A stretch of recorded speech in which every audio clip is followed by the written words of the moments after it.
For much of the last 150 years, academia has attached itself to, interwoven itself with this industrial approach to education.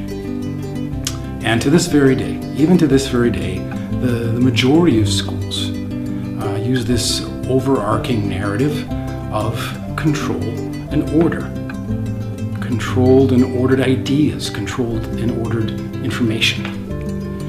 And as a result, stimulus development has to come from outside the walls of our children's schools. But this isn't going to last much longer, and we are in the midst of exactly. And the last great split from what academics would call the normative causalities of daily life came during the Industrial Revolution. And what happened at that time was that the very template that we used for daily life, the template for living, it was scrapped. It was chopped up into a million pieces, and it was thrown out the window. And it was replaced with this evolving, dynamic, organic prototype. And it's happening today. The only difference is that we don't know what it means yet. We don't know where it's going. And we can't even begin to imagine the different ways of sharing, of learning, of communicating, of discovering, of what people would call these days interfacing, that's headed our way.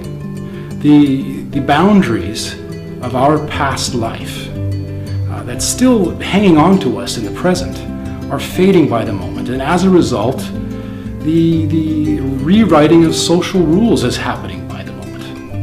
In other words, those norms that have been anchoring us are slowly but surely reaching a point where they simply no longer apply.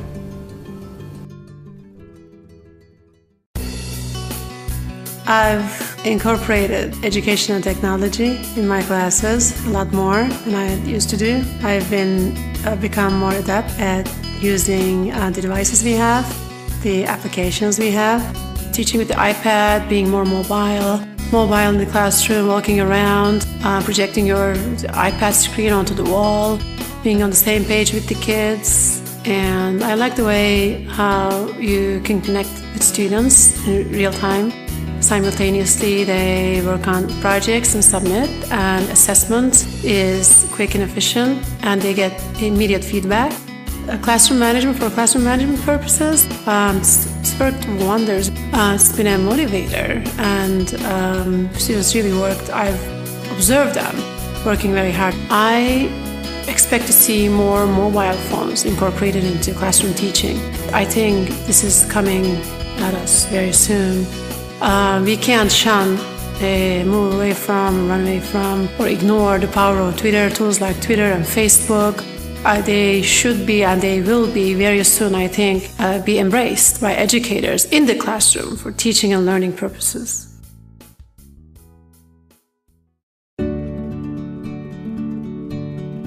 Yes, I agree totally. Today's generation of students sits at the very center, at the very core of all change. And they are the catalyst for this change. They are the reason for this change. They are the leaders. And standing right there at their sides are the teachers, the multiple generations that have come before them. And what teachers have to realize is that they must follow the generation of today. And it is simply time for educators to accept the fact that technology is not a choice. It is the world we live in, not at all. It hasn't arrived on the scene magically to help us augment the lessons we use to teach traditional subjects like math and science and English. I can teach my classes just fine without mindlessly incorporating technology into my lesson plans is something I've heard many times over from technophobes. And such a statement, such a position is completely missing the point. What technology has done is that it has created an entirely new environment for human existence. When one describes it as some sort of educational accessory, they're not aware of the world that we're living in. Technology is not an accessory, it's how we live. It has become who we are.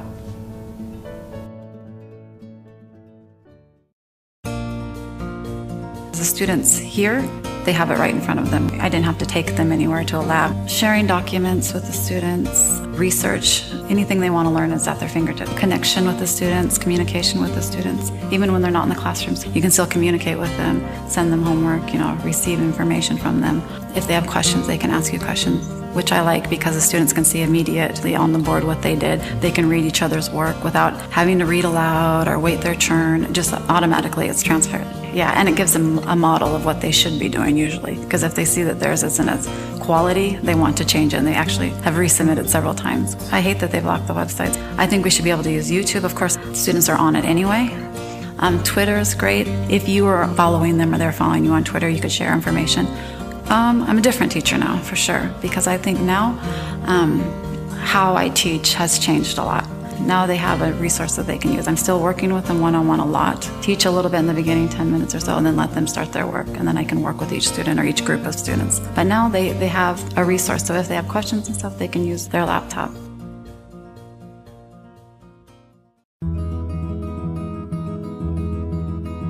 Yes, I really do think so. I think when we move beyond the front lines of education to those that are creating curricula and syllabi, they too are housing those that are resistant to change.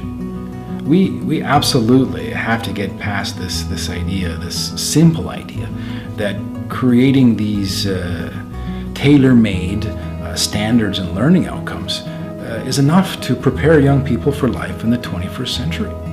And further still, pounding students with this steady regime of standardized testing is in fact an economically reckless idea in a world that's fast becoming this interconnected, knowledge-based global economy. The jobs that these students will be working will not call for this push-button, multiple choice, right or wrong, vending machine mentality. The bottom line is that students today don't need to spend their time memorizing facts. Life today is far more expansive than that, far more inclusive than that.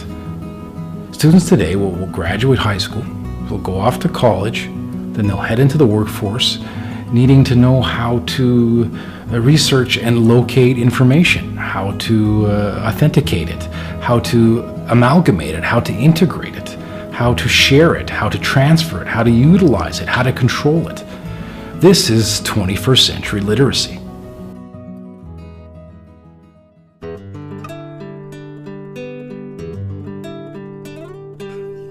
Absolutely, I'm more comfortable with the computer. more comfortable with technology and organizing a class based on technology. It keeps becoming more entrenched and more ingrained. It keeps evolving. So it only gets more and more powerful and faster until we use it for everything. To become better at what you do, yeah, it's important. Because if you're not getting better, it will stop being engaging for you. And if it stops engaging you, you won't have any life for it. And then everyone suffers. I think one of the best advantages for them and for us is how easy it is to share things. And it makes teaching easier. There is less reason to be bored. Because they are interacting with something they enjoy, something that's part of their lives. So it's really less of a challenge to keep them working and on task. As you know, the more students are on task, the more they're going to learn.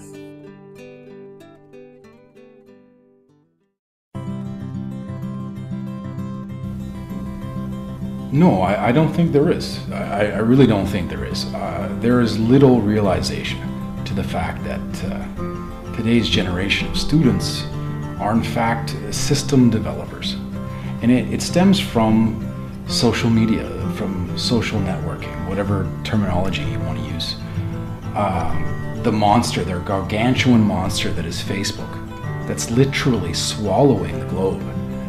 Twitter not far behind it. YouTube, Reddit, Instagram, Tumblr, Google Plus, and there's always more coming right behind them.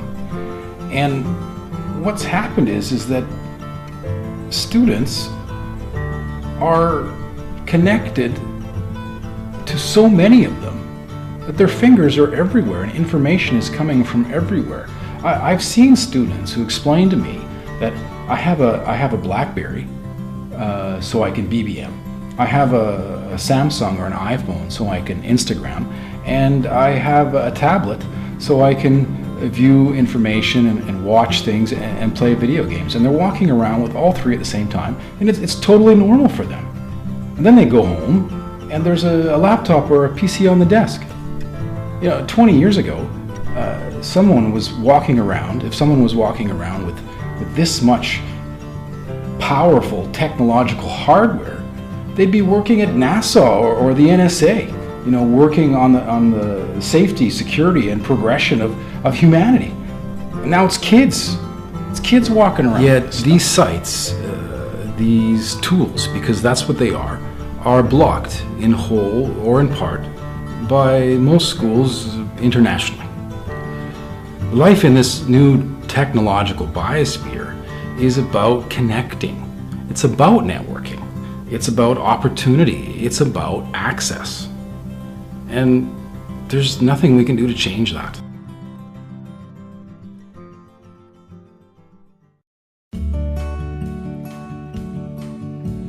Yes, it has made learning more interesting. And you have their attention, you can make out who are the students who are doing their work and who are wasting their time. It's like instead of giving them homework, they just work on their blog, and at the end of the year, they have a full-fledged blog to take away with them.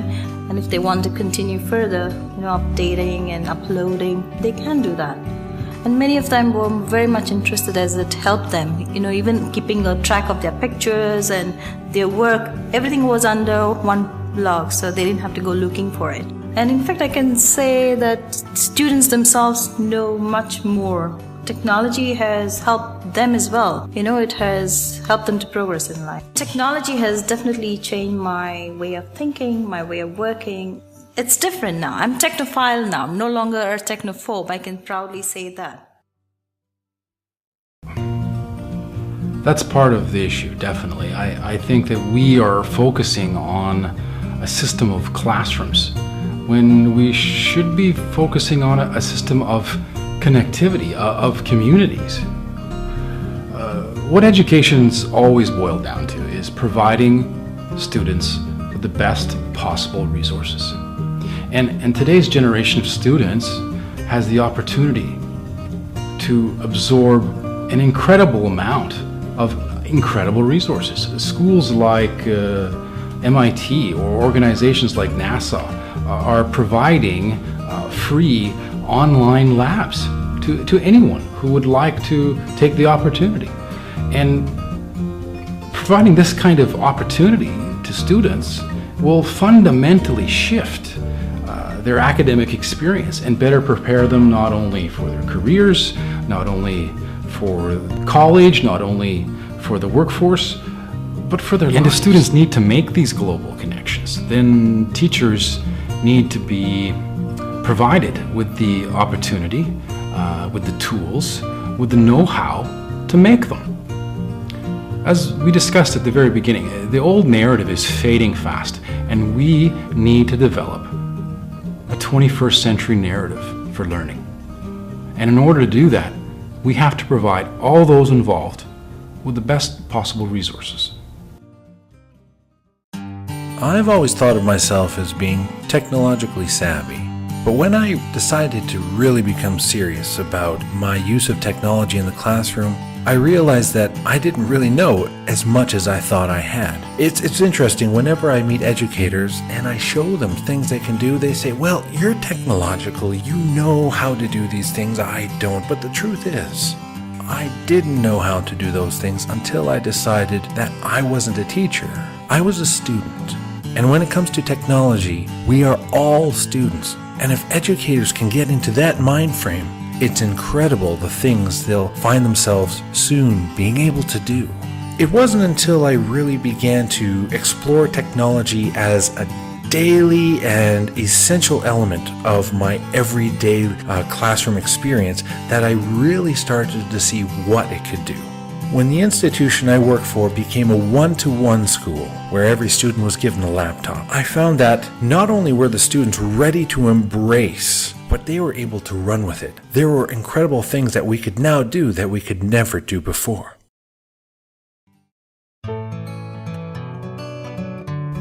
Yes, that is what is happening.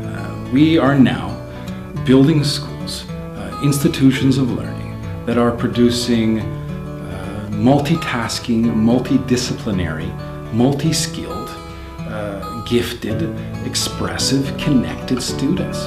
And to build schools like this is a whole new ballgame. It's an entirely new challenge. And what's happening now is that people all around the world are testing out the hardware, the raw material that will be used to construct, as grandiose as it may sound, humankind's next Tower of Reason. And these materials are being used to build some pretty magnificent structures. It certainly is a wonderful time to be around on this big blue spinning ball. I know I'm glad to be here. Because, these days we wake up each morning and get out of bed and say to ourselves, who knows what will come next?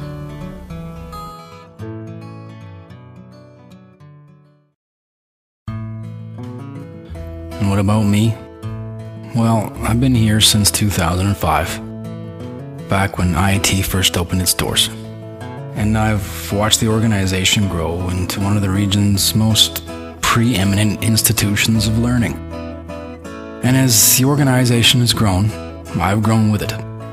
I went from teacher to senior teacher to department head and finished my days at IIT as a vice principal.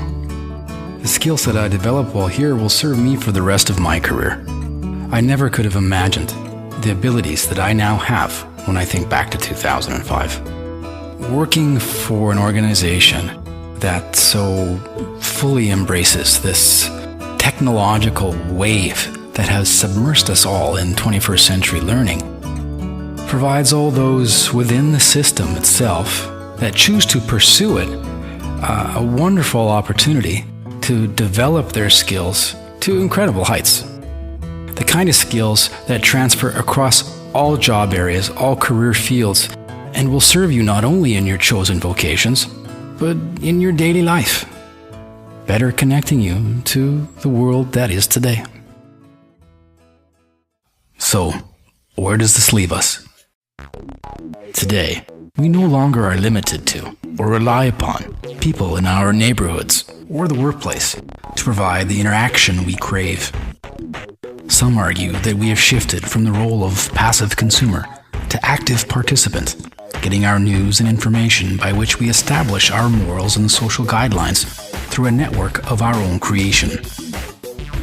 What information we choose to forward to others, the individual superstructure for living we acquire, process, and reconstruct in our own image, tells others about just who we are, defining our very identity. Most importantly, the long-reaching facilities to amplify these images, ideals, and values has never been allotted to us before. By extension, we are more literate, more engaged, and more connected than at any other point in human history. Above all else, we are more open to generating new relationships and are more aware of the world around us. Relativity, multiplicity, connectivity, redefined.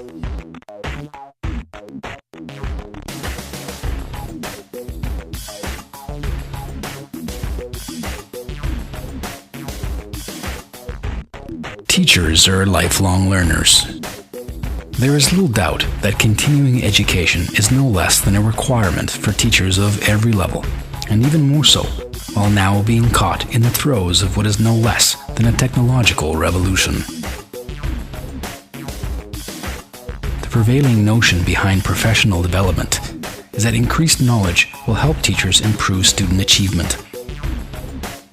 This is due to the fact that professional development can be fine-tuned to an individual teacher's progress.